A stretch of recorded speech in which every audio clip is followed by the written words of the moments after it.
2023년 3월 1일 수요일 수요예배에 참여하신 여러분을 축복합니다. 2월부터 수요예배와 금요 기도회는 작년 12월에 이어서 구약의 시가서를 중점적으로 다루고 있는데요. 작년에 욥기를 마치고 지금은 시가서의 두 번째 성경인 시편을 보고 있습니다. 지난주 금요일 금요 기도회에서는 시편 14편을 보았죠. 기억나시나요? 기억이 안 나도 괜찮습니다. 나중에 기억날 때가 있겠죠. 오늘은 시편 15편을 살펴보려고 합니다. 함께 읽을 본문의 말씀은 시편 15편 1절로 5절 말씀입니다. 제가 받들어 봉독하겠습니다. 시편 15편 1절로 5절입니다. 여호와여, 주의 장막에 머무를 자 누구오며 주의 성산에 사는 자 누구오니이까? 정직하게 행하며 공의를 실천하며 그의 마음에 진실을 말하며 그의 혀로 남을 허물하지 아니하고 그의 이웃에게 악을 행하지 아니하며 그의 이웃을 비방하지 아니하며 그의 눈은 망령된 자를 멸시하며 여호와를 두려워하는 자들을 존대하며 그의 마음에 서원한 것은 해로울지라도 변하지 아니하며 이자를 받으려고 돈을 구워주지 아니하며 뇌물을 받고 무죄한 자를 해하지 아니하는 자이니 이런 일을 행하는 자는 영원히 흔들리지 아니하리이다. 아멘.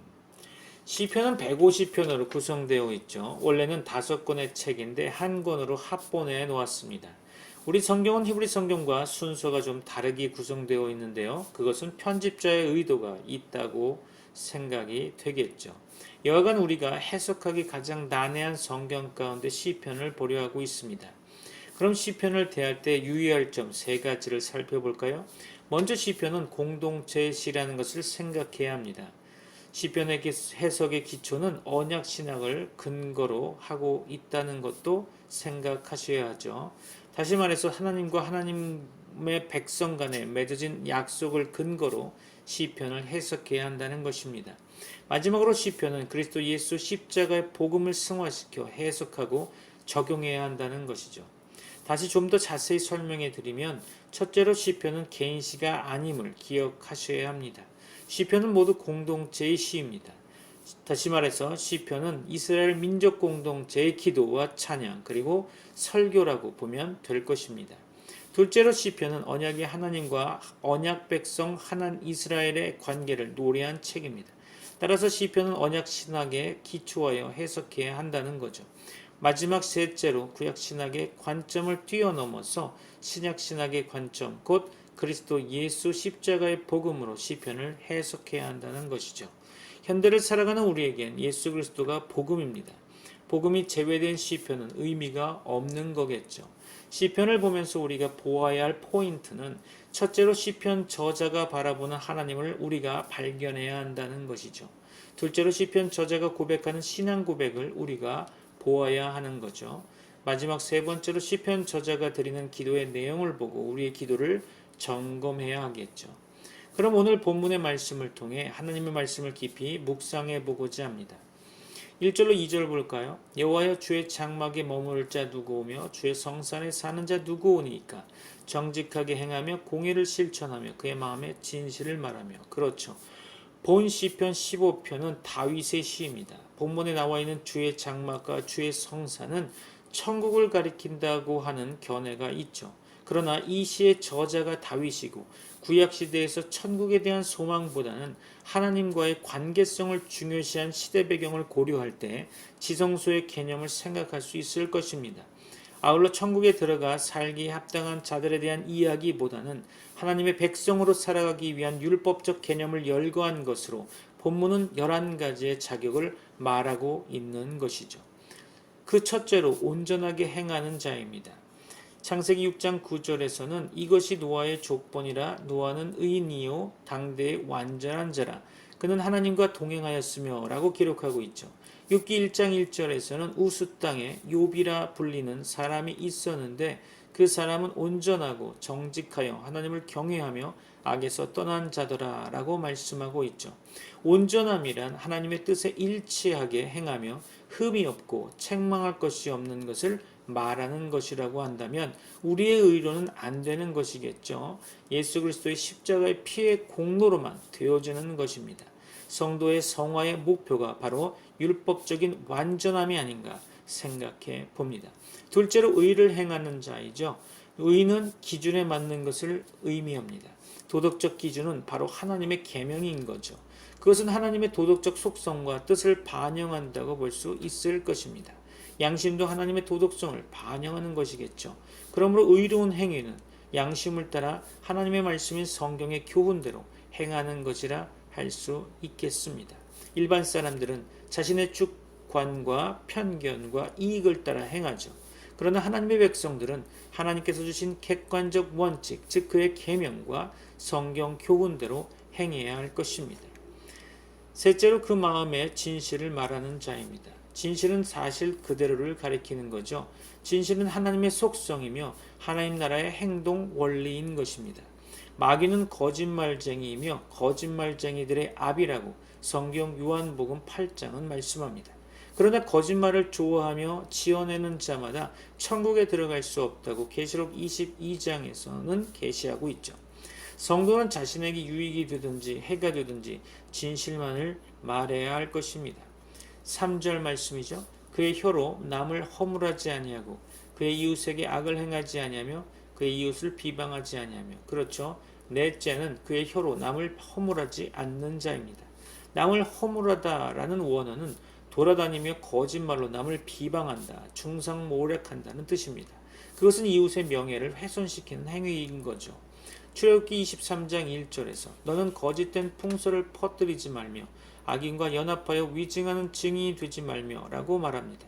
느헤미야의 원수들은 그가 유다 사람들과 함께 모반하려 한다는 거짓말로 그를 비방했었죠.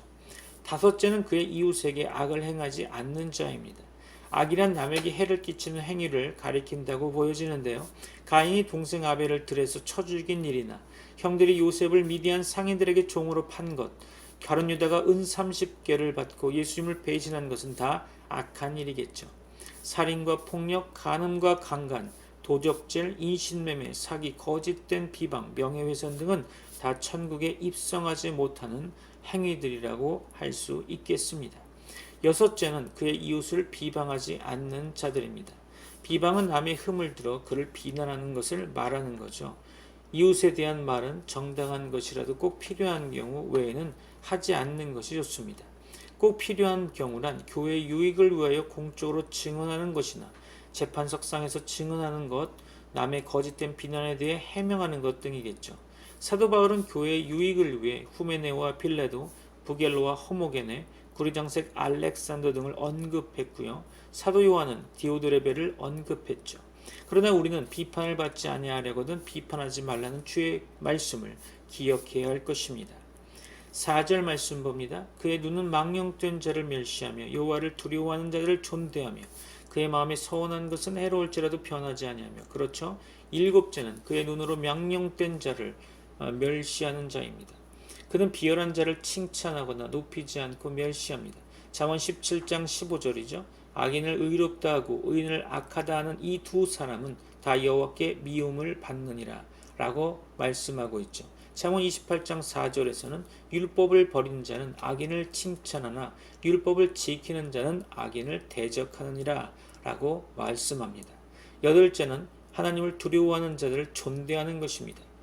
하나님을 두려워하는 것은 도덕성의 근본이죠. 하나님을 경외하는 것은 악을 미워하는 것입니다. 사람은 하나님을 경외함으로 악에서 떠나게 되죠. 그러므로 하나님을 두려워하는 것은 사람의 가치를 평가하는 데 있어서 첫 번째 요소가 될 것입니다. 하나님 앞에서는 세상의 부귀와 영광을 누렸던 악한 아합 왕보다 비록 가난하지만 하나님을 경외한 선지자 엘리야가 확실히 더 존귀하고 가치 있는 자이겠죠. 9째는 자기가 한 맹세가 비록 자신에게 해가 되어도 지키는 자입니다. 맹세는 하나님 앞에서 말하는 행위이죠. 하나님을 두려워하는 자는 맹세를 지킬 것이지만 하나님을 두려워하지 않는 자는 그것을 지키지 않을 것입니다. 그러나 맹세를 지키지 않는 것은 하나님 앞에 죄가 되는 것이죠. 신명기 23장 21절은 내 하나님 여호와께 서원하거든 갚기를 더디하지 말라. 내 하나님 여호와께서 반드시 그것을 내게 요구하시리니 더디면 그것이 내가 죄가 될 것이라 라고 말씀합니다. 사사 입다의 귀한 점은 그가 자기에게 해로운 소원을 이행한 것이었습니다. 그는 서원한 대로 그의 사랑하는 무난 동료인 딸을 하나님께 번제물로 드리게 되죠. 인신제사를 하나님이 받으신다는 이야기가 아닙니다. 성경은 중립적으로 어떠한 평가를 하지 않고 사실만을 기록해 놓았는데요. 그것이 바로 선한 대로 이행했다는 거죠. 5절 말씀 볼까요? 이자를 받으려고 돈을 구워주지 아니하며 뇌물을 받고 무지한 죄를 해하지 아니하는 자이니 이런 일을 행하는 자는 영원히 흔들리지 아니하리이다. 아멘. 열째는 이자를 받으려고 돈을 구워주지 않는 자들입니다.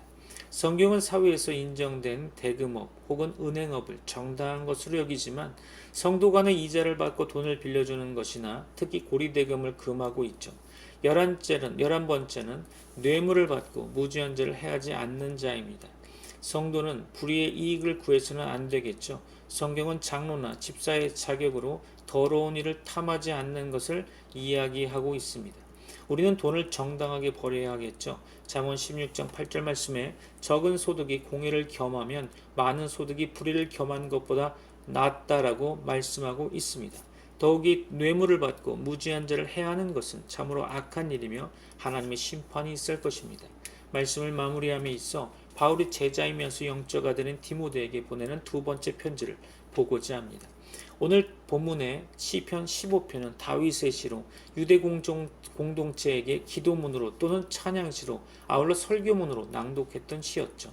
이 내용의 핵심은 하나님의 장막에 거하는 자 또한 하나님의 성산 시온에 사는 자에 대한 조건을 말하는 것처럼 보이지만 하나님의 자녀가 하나님의 자녀답게 이 땅에서 살아가기 위해 지켜야 할 기본적인 율법을 제시하고 있고 이는 모세오경에서 드러난 십계명과 이를 바탕으로 하나님의 백성이 살아가면서 지켜야 할 613가지의 토라 율법을 연상케 하죠. 디모데후서 3장 1절 5절 말씀 가운데 너는 이것을 알라 말세에 고통하는 때가 이르러 사람들의 자기를 사랑하며 돈을 사랑하며 자랑하며 교만하며 비방하며 부모를 거역하며 감사하지 아니하며 거룩하지 아니하며 무정하며 원통함을 풀지 아니하며 모함하며 절제하지 못하며 사나우며 선한 것을 좋아하지 아니하며 배신하며 조급하며 자만하며 쾌락을 사랑하기를 하나님 사랑하는 것보다 더하며 경건의 모양은 있으나 경건의 능력은 부인하니 이 같은 자들에게서 네가 돌아서라. 아멘. 이렇게 바울이 디모데에게 이야기하는 것은 에베소 지역 교회에서 목회하고 있는 디모데에게 교회 안에 들어오는 심각한 세상 증후군 환자들을 대할 때 심사숙고하라는 것이겠죠. 복음으로 무장되어 하나님 자녀로 삶을 살아갈 때 지켜야 할 것들을 지키지 않고 스스로 무너진 삶의 배경 속에는 바울이 말씀한 19가지로 열거한 것들이 나타나고 있다는 것입니다. 그래서 더욱 시편 15편의 말씀이 우리의 삶에 적용해야 할 최소한의 율법으로 생각이 됩니다. 율법을 지키는 것으로 구원에 이를 수는 없지만 하나님 자녀다운 삶이란 복음을 믿고 삶의 변화를 가져온 자들이 하나님 자녀답게 살아가기 위한 최소한의 생활 규범이 아닌가 생각해 봅니다. 오늘 말씀을 마무리하려고 합니다. 시편 15편의 말씀을 몇 가지로 정리하면 하나님의 자녀로 합당한 삶을 살기 위해 지켜야 할 최소한의 율법은 바로 도덕적으로 온전함을 드러내는 것이겠죠. 우리는 예수 그리스도를 믿음으로 구원을 받았고 법적으로 의롭다 하심을 얻었지만 하나님의 뜻은 우리가 실제로도 도덕적으로 의롭고 선하게 사는 것을 기대하고 계십니다. 빌립보서 4장 8절이죠. 끝으로 형제들아 무엇에든지 참되며 무엇에든지 경건하며 무엇에든지 옳으며 무엇에든지 정결하며 무엇에든지 사랑받을 만하며 무엇에든지 칭찬받을 만하며 무슨 덕이 있든지 무슨 기림이 있든지 이것들을 생각하라. 아멘. 도덕적 완전은 우리의 행위의 문제, 곧 윤리의 문제로 드러납니다. 도덕적 완전은 의와 진실과 선을 가리키는 것이죠. 그러므로 하나님 자녀답게 사는 것은 하나님의 계명대로 의롭게 살고 진실을 말하며 이웃에게 선을 베풀어야 할 것입니다. 그들은 이웃을 거짓말로 비방하지 않고 이웃에게 악을 행치 않으며 남의 흠을 들어 비난하지 않고 또 비열한 말을 하는 자들을 멸시해야 할 것입니다. 또 하나님 자녀답게 살아가야 하는 자들은 하나님을 경외하며 또 하나님을 두려워하는 자들을 존경하고 하나님 앞에서 한 소원은 자기의 해가 될지라도 지키는 자들일 것입니다. 아울러 불의의 이익을 구하지 않는 자들입니다. 그들은 이자를 위해 돈을 빌려주지 않고 또 뇌물을 받지 않는 자들이죠. 우리는 예수 그리스도를 믿음으로 법적으로 의롭다 하심을 얻었지만 실제로도 도덕적 완전을 위해 힘써야 할 것입니다. 선한 행위가 없는 믿음은 그 자체가 죽은 것입니다. 또 선한 행위가 없는 믿음은 큰 환난과 시험이 올 때 넘어지고 말 것이지만 선한 행위가 있는 믿음은 크게 요동치 않고 견고히 설 수 있을 것입니다. 여러분에게 하나님의 은혜와 사랑이 충만하시기를 축원합니다. 기도하겠습니다. 지금은 우리 주 예수 그리스도의 은혜와 하나님의 사랑과 성령님의 교통하심이 모든 주의 지체들에게 이제부터 영원까지 함께 있을지어다. 아멘.